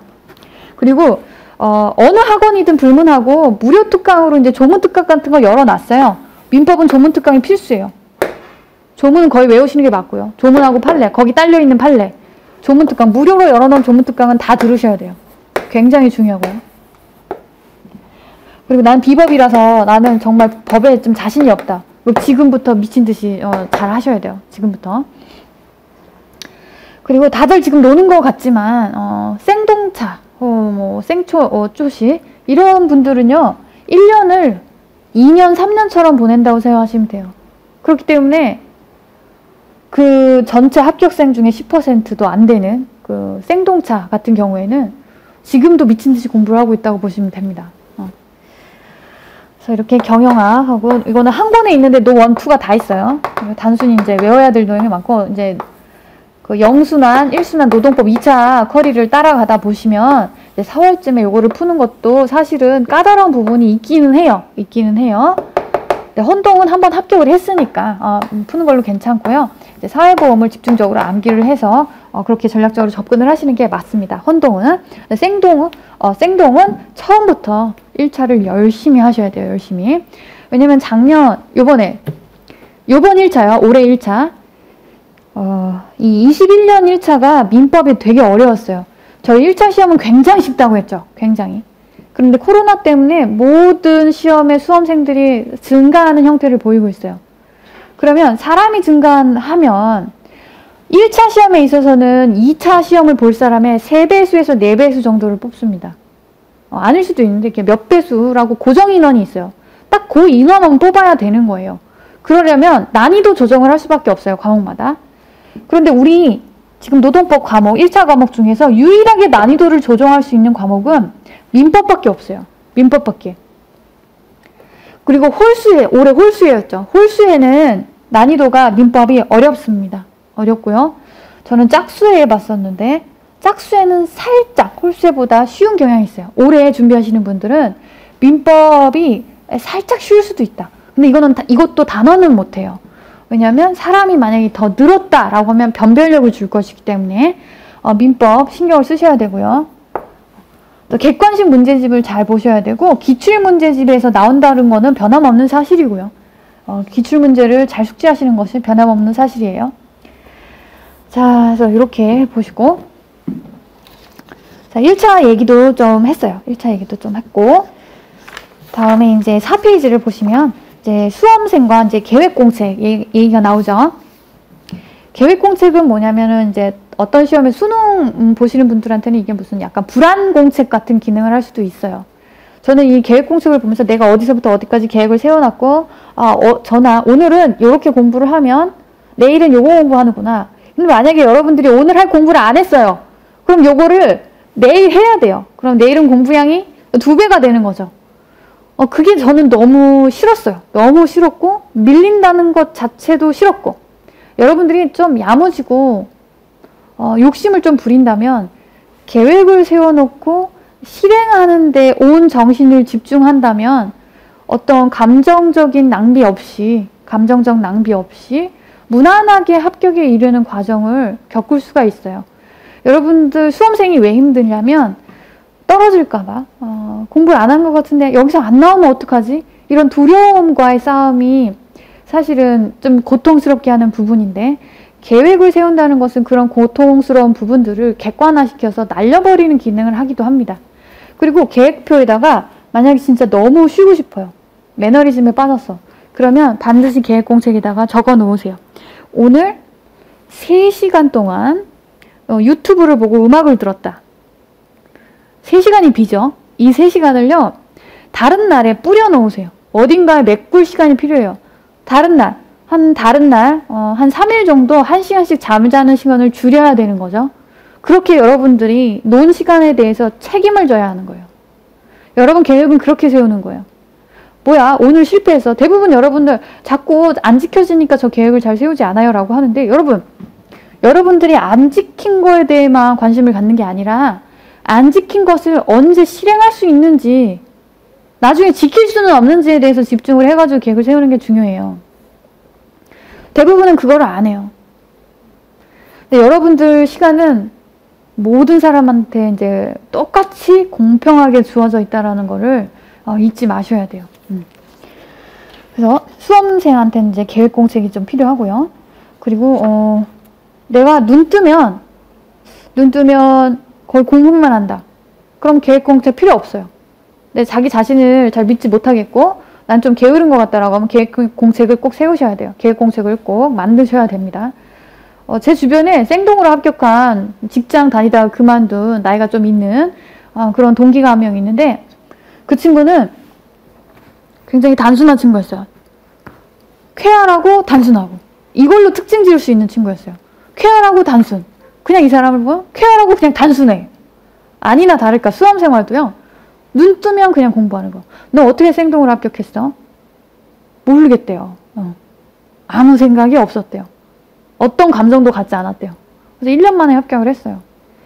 그리고 이제 사실은 회사를 다니면서 부당해고 관련해서 노동사건과 약간 연루가 되어 있기도 했었고요. 그러다 보니 관심을 좀 가져서 노무사 공부를 하기로 했었고, 그러다 보니까 용어들이 이제 좀 재밌었던 것도 있었을 거예요. 흥미를 유발했던 것도. 그리고 당위도 있었죠. 왜 합격해야 되는지. 직장을 또 그만뒀고, 이제 자기 인생에 대해서 이제 자기가 번 돈으로 이제 책임을 져야 하는 순간이 온 거죠. 그래서 그냥 일어나면 공부만 했대요.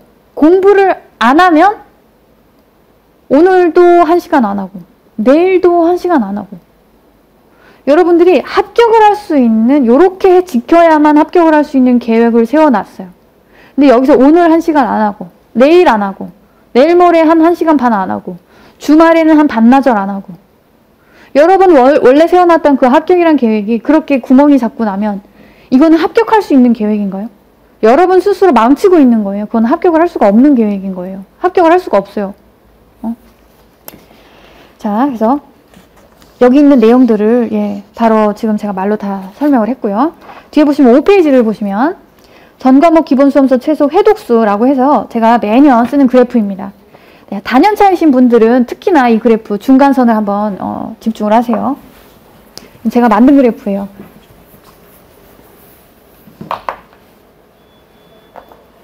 이렇게 있고 여기는 회독수를 나타내는 것이고요. 회독수 0, 1, 2, 3, 4, 5, 6, 7, 8, 9 해가지고 돼 있죠. 여기는 뭐 1, 2, 3, 4, 뭐 5, 한 5개. 하나, 둘, 셋, 넷, 다 6개 막대기가 있어요. 뭐 하나, 뭐 둘, 셋, 넷, 다 뭐 6개가 있죠. 이렇게 확 꺾어지죠. 순환이 끝날 때마다 이 순환 중간에 기본 수험서를 전 과목이에요. 4과목이죠. 4과목을 한 번씩 읽는다는 거는 어마어마한 노력이 필요해요. 대단한 거예요. 근데 대부분의 2,000명 이상이 되는 수험생들이 전혀 하지 않아요. 전혀. 이런 거를 하는 수험생들 누구 아냐? 딱 300명만 한다고 생각하시면 돼요. 딱 300명. 전혀 하지 않아요. 2,000 몇백 명이. 그리고 단연차들이 이 중간에 있죠. 중간. 단연차들은 언제나 잘해요. 갭이 있네요. 갭. 실력 차이가 있어요. 분명히. 실력 차이가 분명히 있어요. 이 정도. 다른 초시보다 언제나 잘해. 특히 2순환 들어왔을 때 항상 탑이야. 근데 이 그래프의 기울기가 뭘 말합니까? 학습의 속도를 말하는 거예요. 그런데 초시생들이 완만할지언정 50일 전에 이렇게 올라갑니다. 기울기는 다 비슷해요. 근데 우리 초시생들이 잘 알고 있어요. 그리고 열심히. 우리 다른 단연차보다 시간이 거의 2배로 들어요. 노력도 2배로 들고요. 단연차들은 1년 했으니까, 안 했으니까 당연히 2배로 들 수밖에 없어요. 완만한 건 너무나 당연해요. 그런데 단연차들은 왜 완만한 겁니까? 도대체 당최 왜 완만한 겁니까? 이건 지적당해야 돼요. 이건 지적당해야 돼요. 아직은 지금은 그렇게 공부를 할 시기가 아니야. 우리 단연차니까 2기에 들어가면 적당해. 3기에 들어가면 적당해. 라고 스스로 판단을 하죠. 누가 그렇게 판단하라고 하던가요? 저는 제가 합격한 딱 그 해에 초시처럼 공부했어요. 초시처럼. 근데 그게 답이라는 걸 그때 알았죠. 그리고 제가 합격자를 발표하고 떨어진 해에 합격자를 발표를 하고 발표 났을 때 그러니까 제가 2017년도에 합격을 했으니까 2016년도 11월에 합격자 10월인 것 같아요. 저희는 좀 일찍 했었거든요. 합격자 발표가 딱 나고 나서요. 계획, 합격 수기를 찾아보고 이제 계획을 세운 거예요. 합격하고도 남는 계획을 세웠습니다. 합격하고도 남는 계획. 그래서 전 과목은 총 30회독을 하자. 그리고 쓰기는 2기에는 학원 일정을 따라가면 과목마다 노동법은 75점이고요. 다른 과목은 다 100점씩 쓰죠. 나는 단연차니까 2기에 2배씩 하자. 2배씩 하자. 그래서 저 2기 때 사실 인사관리는 거의 200점씩 쓴 꼴이에요. 저는 1차도 다시 봐야 했는데 1차 시험 끝나고 나서는 1100점인가 1400점인가를 쓰고요. 2기 중간에 2기 진행 중에는 매주 한 번씩 매주 수요일마다 다른 강사들 거를 구해가지고 100점씩을 더 썼어요. 그러니까 다른 사람들보다 2배를 한 거예요. 2배. 그리고 3기에는 50일 전이 사실은 3기랑 딱 절반 정도가 맞물려 있어요. 근데 저는 철저히 50일 전에는 재공부를 했어요. 맞물려 있는 3기 동안 웬만큼 3기 하되 나중에 모의고사 자료는 혼자서 그냥 다 풀어봤어요. 여러분들은 뭐 혼자서 푸는 게 지금 좀 어려울 수도 있어요. 학원에 올 수 있으면 오는 건데 지금 코로나 때문에 다 비대면이라 혼자서 공부해야 할 상황에 많이 노출이 되어 있고요. 이럴수록 여러분들이 합격이 좀 어려워지죠. 자, 그래서 여러분들이 많은 인내심과 노력이 필요합니다. 그래서 이 그래프를 여러분들이 이제 보셨을 거고요. 제가 이렇게 합격자 발표가 나고 계획을 2016년 11월에 했을 거예요. 기억이 잘 안 나는데 이때부터 1년짜리 계획을 세워요. 8월까지. 2017년. 1년이 안 돼요. 솔직히 말하면. 여러분 11월에서 8월이면 1년이 안 돼요. 한 10개월 되나요? 10개월? 8월 9월, 10월만 지금 날아간 거니까 한 10개월 정도밖에 안 되는 거예요. 그러니까 이제 단연차이신 분들도 10개월밖에 안 남은 거고 지금 이 강의 찍고 있는 이 시점에는 사실 단연차인 분들은 열심히 올해 시험을 준비하고 계실 거고 이 강의를 들으시는 분들은 초시이신데 그리고 1년을 공부했지만 이번에 안타깝게 1차를 붙지 못하신 분들이 굉장히 많을 거예요. 변별력 때문에 민법을 많이 이제 꽈락을 받으신 분이 아주 많다고 알고 있어요. 아주 많다고 알고 있어요. 거의 제가 볼 때는 여러분 아시는 지인 중에 3분의 1에서 많게는 반 정도가 떨어졌다고 해요. 그러니까 이번에는 많이 떨어졌을 거니까 그렇다고 해서 1년을 놓은 거 아니고 하셨잖아요. 그리고 이제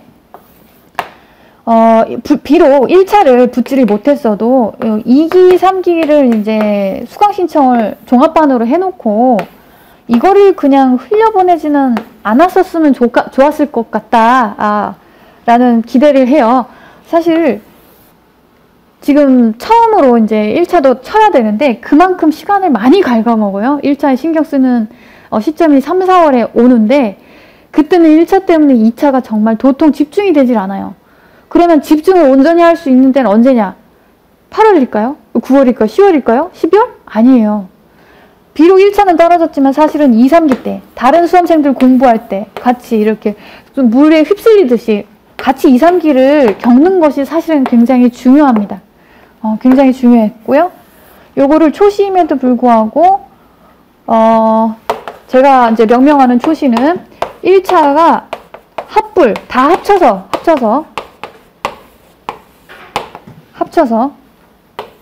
합격하신 분들은 2, 3기 신경 쓰셨을 것이고요.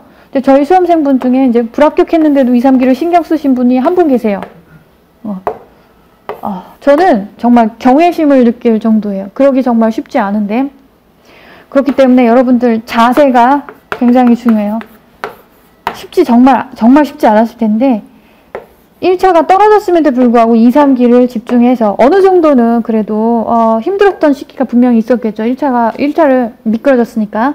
그런데 이거를 집중했다라는 거는 내년에는 합격한다. 2022년도 합격한다. 저는 단언컨대 이제 합격한다고 생각해요. 왜냐면 제 눈으로 답안지를 다 확인을 했었기 때문에, 그리고 복습 시험을 쳤었고 사례 문제를 그대로 외우면 그거 그대로 제가 점수를 줬기 때문에 사례를 암기해서 현출하는 걸 보면 이 사람이 공부를 어느 정도 하고 있는지를 제가 가늠할 수가 있어요. 이해도도 측정을 할 수가 있고요. 지금 공부하고 있는 학습의 진행 속도까지도 알 수가 있어요. 가늠을 할 수가 있어요. 네, 합격하실 것 같아요. 그러니까 참고로 여러분들도 이걸 좀 참고를 하셨으면 좋겠고, 자, 이 표를 보시면서 순환이 끝날 때마다 전 과목 기본서를 1회독씩 하는 거 잊지 마시고요. 그리고 50일 전에는 이렇게 영순환 1번, 2번, 3번, 4번 해서 3기까지 4번에 보시면 이제 다 시험 보기 50일 전에는 5회독을 하시는 거예요. 5회독을 짜는 것도 제가 2기부터 계속 달력을 제가 이제 계속 OT 때 자료로 나눠드려요. 달력. 그래서 2기 커리는 이렇게 되고 주제가 이렇다. 3기 커리는 이렇다. 그래서 여러분들이 순환 회독을 이렇게 하면 되고 쓰기 연습을 이렇게 했으면 좋겠다라고 해서 2기, 3기 때 자료에 계속 제가 나눠드립니다. 그리고 이제 참고를 하시고요. 그리고 지금 생초시이신 분들 제가 다회독하라고 했었잖아요. 3회독에서 4회독은 그냥 미친듯이 그냥 손때 묻히는 거 해라. 여기 포함 안 돼요. 이 9회독에. 거기에는 이해를 해서 여러분들이 읽었다고 보기가 어려우니까요. 그러면 여기 9회독은 뭐냐? 여러분 이해하면서 읽는 게 9회독이에요. 정독이에요. 정독.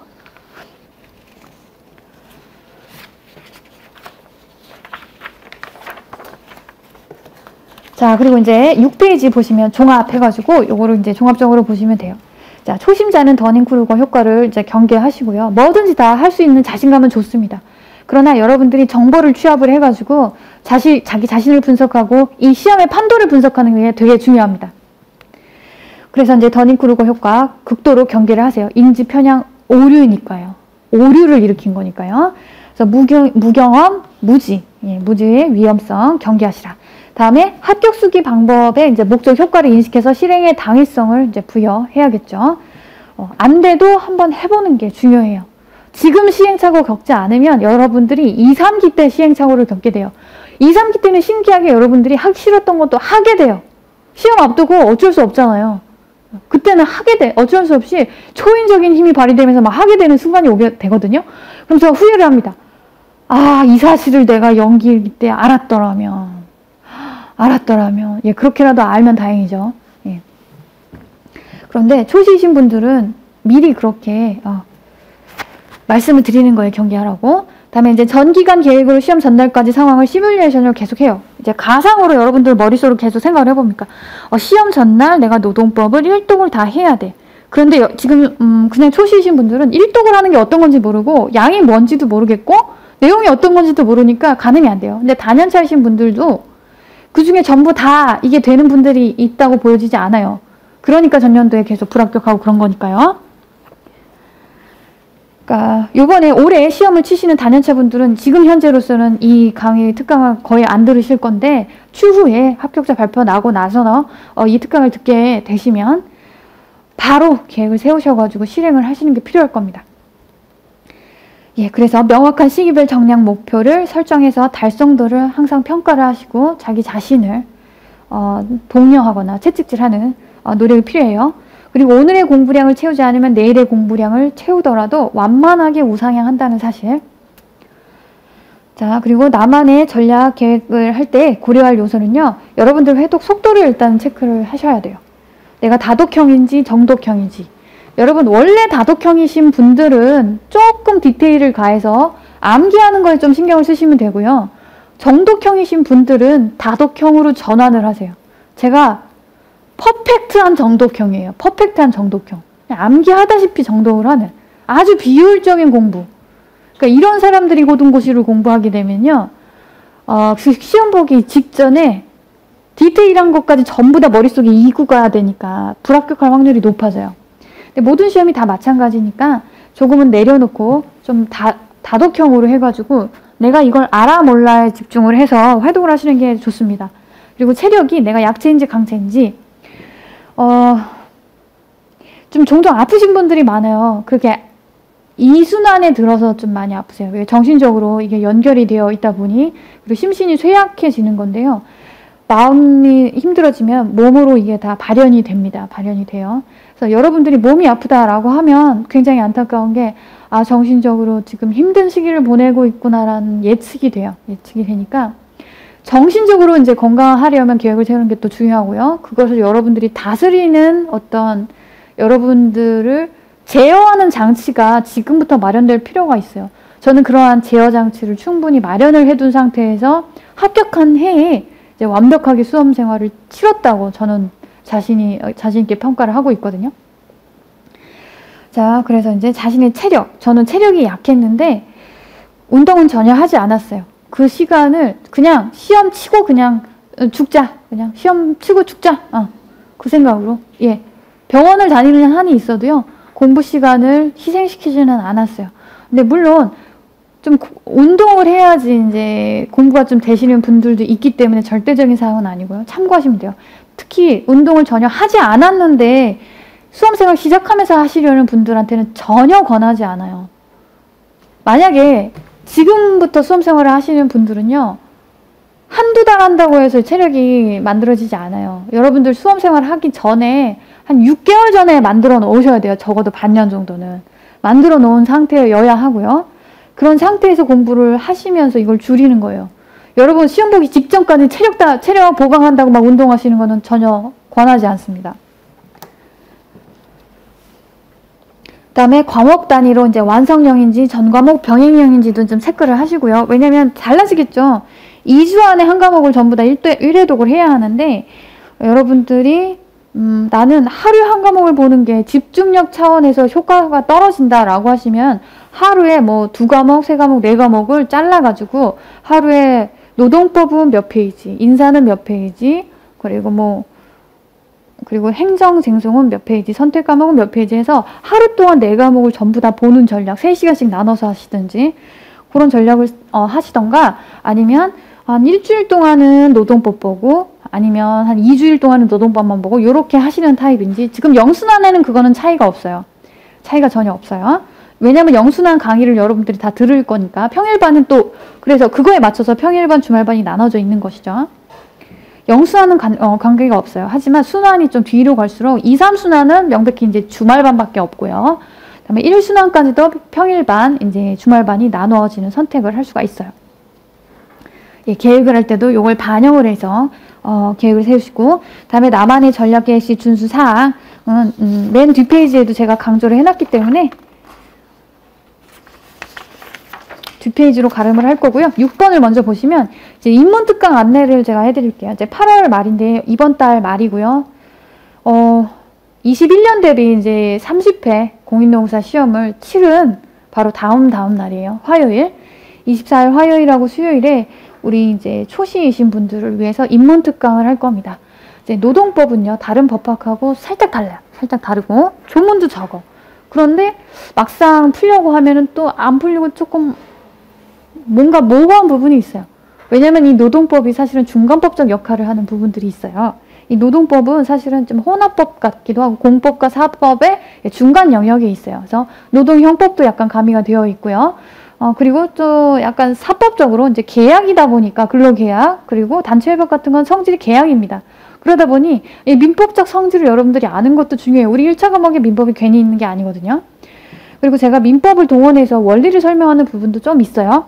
그래서 이런 것들을 헌법, 우리가 사용하는 조문들, 왜냐하면 노동3권, 집단법에 있어서 노동3권은 헌법에서 비롯된 권리니까요. 그래서 헌법을 좀 설명을 할 거고, 그리고 어떤 기본권 간의 비교 형량을 하는 문제들이 있어요. 직업 선택의 자유와 경업금지 약정 같은 경우에, 그런 경우에 있어서는 헌법적 관점에 대해서 제가 설명할 좀 필요가 있죠.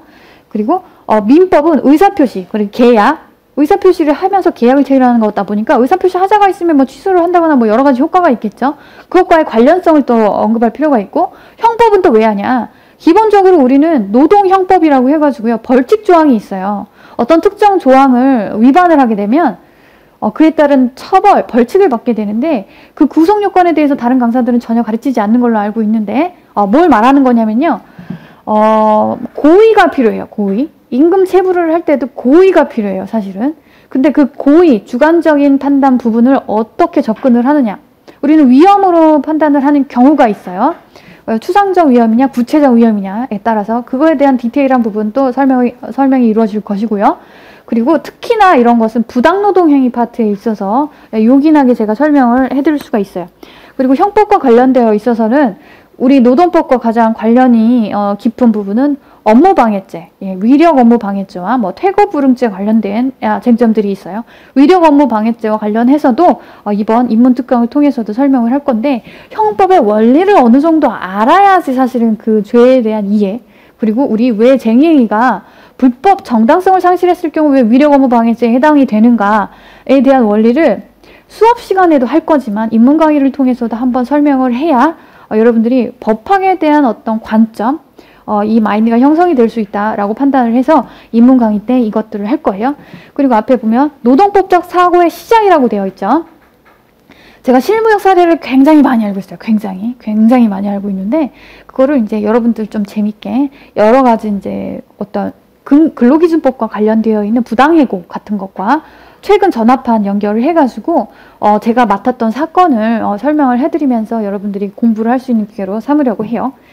그래서 이제 조금 흥미를 돋우면서도 우리 법학을 접근하는 기본적인 관점, 철학 이런 것에 대해서 배울 수 있는 기회를 마련했으니까 이때도 많이 들어주셨으면 좋겠어요. 그리고 영순환 이제 제 노동법 강의를 수강하시는 분들한테는 이 인문 강의, 인문 특강은 무료 수강이 가능합니다. 무료 수강입니다. 무료 수강. 제 수업을 이제 연기에 수강하시는 분들은요, 그 정도 이제 안내를 해드리고요. 그리고 연기 일정은 이제 9월에 5일, 6일 붙어 있어요. 그때. 왜냐하면 추석이 그 다음 주에 있다 보니까 첫 주에 다 개강을 하고요. 그래서 주말반, 평일반 모두 이제 9월 5, 6, 일께에 다 시작을 합니다. 그리고 평일반은 말 그대로 월요일부터 시작을 하는데, 한 타임, 1회 해서 한 3시간 정도 오전 타임에 이루어질 것이고요. 그때 9시 반부터 시작을 하고요. 그리고 주말반 강의는 하루에 2회분을 나가요. 그래서 총 12주에 걸쳐서 나가고요. 2회분을 나가기 때문에 오전 타임하고 오후 타임까지 강의를 하게 됩니다. 그래서 일주일에 한 번씩 이렇게 12회에 걸쳐서 몰아서 하시는 것도 나쁘지 않고요. 영순환에서는. 그래서 평일반, 주말반 선택적으로 사항을 택하시면 될 것 같습니다. 그리고 이제 마지막 장에 있는 7페이지 보시면 김지연 노무사의 공부 방법론 해가지고, 이건 제가 그냥 보조 강사로 채점만 했을 때, 채점 강사로만 있을 때에도 계속 쓰던 자료예요. 그러니까 개별 상담을 하면서 비율 해독하고 기본 교재하고 그 압축본을 1대3의 비율로 비율 해독을 해라 라고 해서, 여러분들이 암기로 신경을 쓰고 한순환이 끝났다. 그럼 다시 기본 원리로 돌아가서 한번 쭉 흐름을 읽어주는 것이 필요해요. 그런 것들을 좀 강조했던 거. 그리고 전 기간을 계획을 세워야, 내가 그 시점에는 멘탈이 이렇게 될 가능성이 있으니 그것을 제어할 수 있는 장치를 마련해야겠다. 그때 이걸 몰아서 하게 되면 내가 그때 멘탈이 무너지겠구나 라고 판단이 되면 좀 앞에 끌어당겨서, 지금 사람들 다 노는 것 같지만 그때 멘탈 무너질 수 있으니까 지금 미리 해놔야지 라고 생각하면 하게 돼요, 공부를 또. 그래서 그런 점도 염두를 해서 머릿속에 계속 시점별 여러분들 공부 계획과 여러분들 마음, 그리고 실행 상태를 계속 시뮬레이션을 돌려보는 게 아주 중요합니다. 그리고 전 과목은 균형적으로 배분을 해야 돼요. 예를 들면 저 시험 볼 때에는 인사관리가 너무 평이하게 나왔어요. 그래서 딱 3줄이 나왔어요. 1문 한 줄, 2문 한 줄, 3문 한 줄. 다른 문제는 지금 기억이 안 나는데 1번 문제가 그러니까 50점, 25, 25 이렇게 해서 100점이 나왔겠죠. 1번 문제가 50점짜리인데 임금 수준에 대해서 써라 이렇게 나왔어요. 지금 단연차이신 분들은 되게 황당하죠. 그게 전통적으로 저희 노무사 시험은 아주 처음 시초가 단문 시험으로 시작을 했어요. 암기한 그냥 외우는. 저희는 법전을 나눠주지 않았던 시대가 거의 20년에 걸쳐 있어요. 법전을 통해서 사례화해서 포섭해서 푸는 문제는 10년 안팎밖에 되지 않았습니다. 우리 역사가. 따라서 그 단문 시대에 출제 교수로 들어가셨던 제 고령의 교수님께서 출제가 들어가셨기 때문에 되게 평이하게 나왔어요. 근데 그때 당시 점수대가 어떻게 나왔냐. 고득점은 있을 수가 없는 일. 아주 잘 나와봐야 61, 62점. 근데 제가 그때 61.5점이 나왔습니다. 쓸 수 있는 건 다 썼던 거예요. 저는 인사관리를 굉장히 자신이 있었던 과목이고 그 전년도에 고성과 작업장에 대한 문제가 나왔을 때에는 이 수험가에서 최고 득점을 받은 사람이 77점까지 있었어요. 사실은 문제가 그렇게 그런 식으로 나오면 안 된다고는 생각을 해요. 솔직히. 어떤 사람은 77점이고 막 이렇게 갑자기 누구한테 고득점을 몰아줄 수 있는 그런 문제가 나오면 안 돼요. 사실은. 문제의 안정성 자체가 썩 좋다고 평가할 수 있는 건 아니거든요. 그런데 그렇다 보니 전년도가 그렇게 나왔다 보니 그래서인지 몰라도 저희 때에는 너무 평이한 문제가 나와서 거의 60점을 맞으면 합격권이었고요. 50점 중후반이 많았었습니다. 그때. 거의 최고 득점은 61, 2점이었었고요. 그러니까 문제가 쉽다고 해서 좋은 건 아니에요. 이건 무슨 말이냐? 여러분, 아무리 인사관리 제가 주력 과목이었는데 인사관리에서 고득점을 노려가지고 다른 과목에서 잘 못 나오면 메꾸려고 했는데 그 전략은 실패했죠. 근데 다행히 저는 4과목을 다 균형 있게 공부를 해놨었어요. 만약에 제가 그 전략을 고수를 했더라면 인사관리로 메꿔야지, 못난 과목이 있어도 인사관리로 메꿔야지라고 생각을 했다면 메꾸지 못한 결과가 발생했겠죠. 그럼 전 불합격했을 거예요. 그러니까 어떤 해에 어떻게 문제가 출제될지 모르는 겁니다. 그러니까 여러분들은 4과목을 일단은 전부 다 예뻐해주면서 균형 있게 공부하는 학습 자세가 필요해요. 그러나 단연차들은 사실은 어느 특정 과목을 사실 미워하는 경향이 생기기 마련이에요. 왜냐면 동시에 4과목을 공부한다는 것은 상당히 어렵거든요. 그러니까 그래서 단연차의 함정에 빠지는 경우가 있다. 요거를 기억을 하시라. 그다음에 강의 내용을 이제 점검을 좀 하시면서 여러분들이 이제 예습형인지 복습형인지를 좀 판단을 해보세요. 저는 복습형을 좀 주로 추천을 해드려요. 제가 2, 3순환에도 이제 시험은 복습 시험으로 치러졌는데 효과가 아주 좋았다고 생각을 하고요. 그리고 이제 마지막으로 아웃페 피드백, 답안지를 2, 3순환에 제출을 꼭 하시는 좌절의 경험이 필요해요. 여러분, 모의고사 꼭 내셔가지고 좋은 점수 받으세요. 좋은 점수 받으세요. 이게 아니라요. 제출을 해서 꼭 지적받고 다 틀려봐라 라고 말하는 거예요. 여러분들은 끊임없이 좌절해야 돼요. 합격자들은요. 뭐든 다 틀려보고 지적받고 이것을 전부 다 개선시켜가지고 합격한 사람이에요. 처음부터 딱 난 합격자, 평균 60점자 이런 사람이 어디 있어요. 말도 안 되잖아요. 여러분들이. 그건 말도 안 되는 겁니다. 여러분 실수 교정은 반드시 해야 되니까요. 스터디를 하던 뭘 하던 온라인 스터디를 하던 뭐 캠으로 해서 하던 여러분들이 뭔가를 써보고 계속 확인하는 과정을 스스로 자기 일정을 마련해서 공부하시는 게 필요해요. 그리고 여기 수업 분석 표를 제가 넣어놨는데 이건 그냥 넣어놨어요. 여러분들이 계획을 세우기 전에 여러 가지 기억나는 건 자, S는 스트렝스죠. 강점. 그리고 옆에 W는 이제 weakness 해가지고 약점, 그리고 opportunity, 그리고 threat. 그래서 기회, 그리고 어떤 위협, 이런 것들을 한번 써보세요. 사실 opportunity나 threat은 별로 없어요. 여러분들 내면에 S, W를 명확하게 구분을 하셔가지고 이것을 보완할 수 있는 여러분들의 weakness. 나는 산만해. 그러면 그걸 제어할 수 있는 장치를 여러분들 계획 안에 넣으셔야 되는 겁니다. 제어할 수 있는 장치를. 자, 그런 식으로 여기다 이제 막 이것저것 넣어서 한번 해보시고요. 그래서 공부 방법론을 여기까지 설명을 해드렸고요. 이제 강의도 제가 어떤 쿼리로 이제 진행을 할지도 녹여서 설명을 드렸어요. 자, 오늘 특강은 사실은 전년도에 했었던 특강하고 큰 얼개에 있어서는 대동소이하지만은 변화가 있기는 했었죠. 제가 강의를 할 수 있는 교재에 또 변경이 있었고요. 앞으로는 조금 더 집중도 있게 더 좀 저는 공부는 속도전이라고 생각을 하기 때문에 좀 속도감 있게 여러분들이 법리를 습득을 하고 사례도 연습이 충분히 되어 있고 포섭 능력도 풍부하게 키우는데 주력을 할 것입니다. 자, 그래서 오늘 특강은 여기까지 하고요. 예, 여러분 들으시느라 고생 많으셨습니다. 예, 수업 시간에 뵙기를 고대하겠습니다. 예, 감사합니다.